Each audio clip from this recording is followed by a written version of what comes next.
Hello mga bata! Ako nga pala si Ate Wen. Ate Wen ang pangalan ko. Sino nga ulit ako?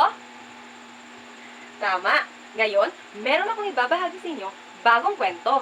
Gusto niyo ba ng kwento? Pero bago yon, meron akong mga katanungan muna. Sino dito ang mahilig sa pusa? Wow, marami! Maalaga ba kayo sa inyong pusa? Ah. Sa daga, sino dito ang nakakita na ng daga? Wow! Makukulit ba ang mga daga? Okay. Ngayon, ang ating kwento ay patungkol sa pusa at daga.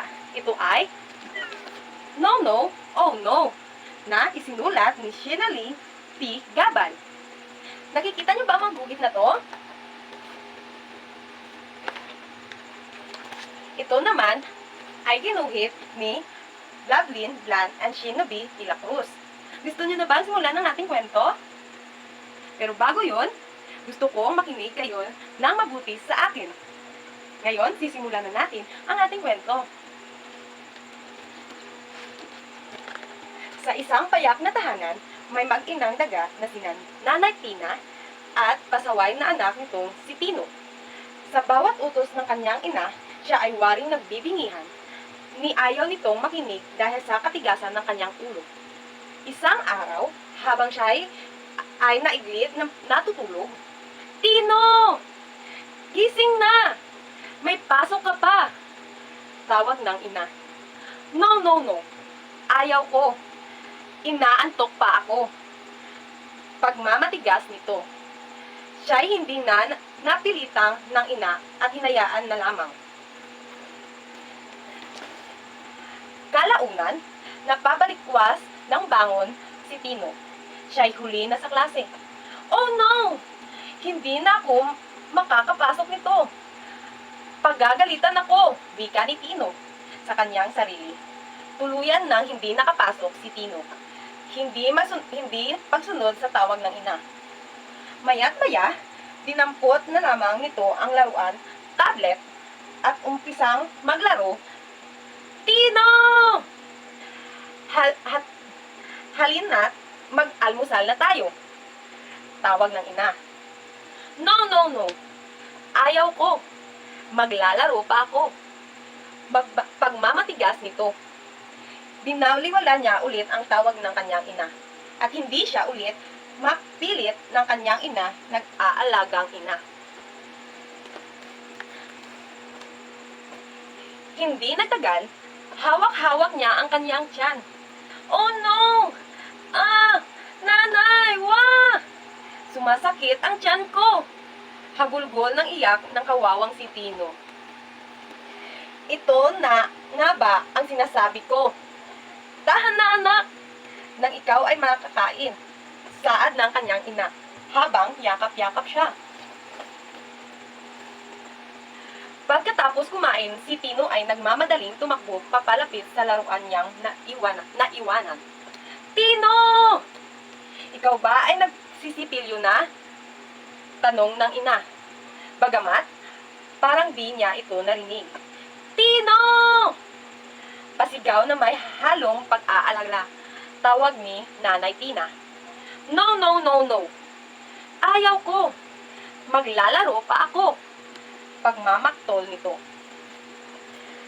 Sa kanyang paglalaro, kagaya ng inaasahan, si Tino ay nagkaramdam ng matinding kirot sa kanyang ngipin. Aray! Oh no! Wah! Nanay! Sumasakit ang ngipin ko! Hagulgol na iyak ng kawawang Tino. Ito na nga bang sinasabi ko? Tahan na anak! At nang ikaw ay makapagsipilyo, saad ng ina, habang yakap-yakap ang anak. Makaraan ng ilang sandali, siya ay inalaglayan ng ina papuntang kusina. Tino! Pagkatapos mong magsipilyo, ibalik mo ang baso. Saad ni Nanay Tina. Ngunit, sa halip na ibalik ang baso, kanyang itong inilapag sa gilid ng lababo. Sa akman niyang pag-alis, nasagi niya ito.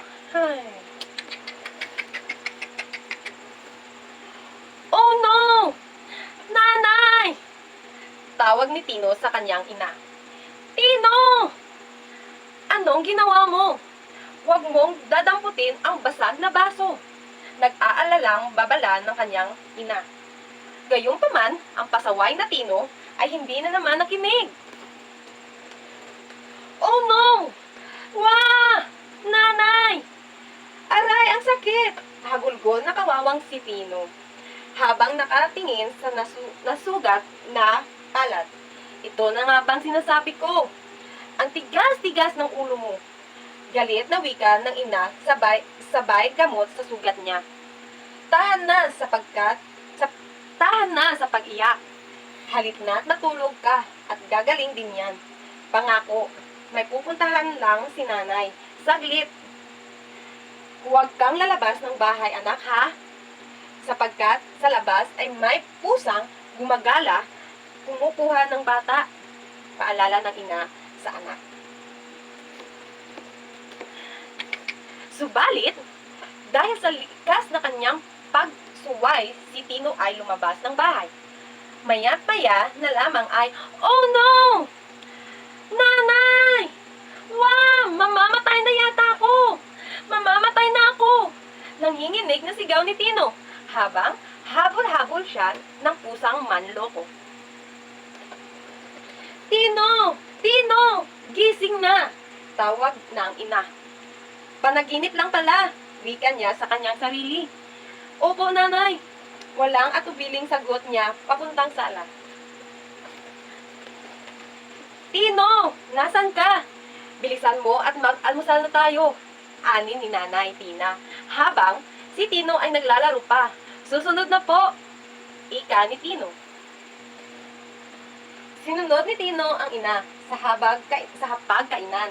Ay kanyang naalala ang panaginip na nagpabago sa kanyang umaga.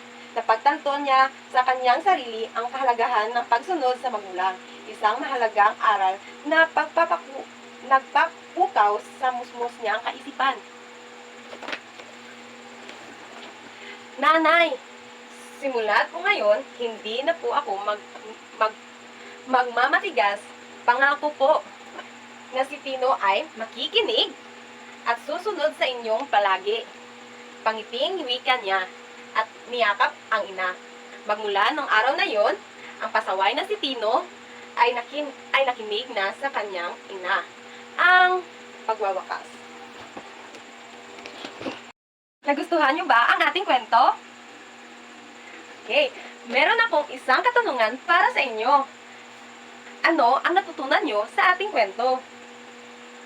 Tama! Dapat parating makinig sa ating mga magulang para sa huli, hindi tayo mapahamak o masaktan. Naintindihan niyo ba? Okay, kaya dito nagtatapos ang ating kwento. Ako nga pala si Ate Wen. Ate Wen ang pangalan ko. Sino nga ulit ako? Tama, hindi nyo kakalimutan. Bye-bye!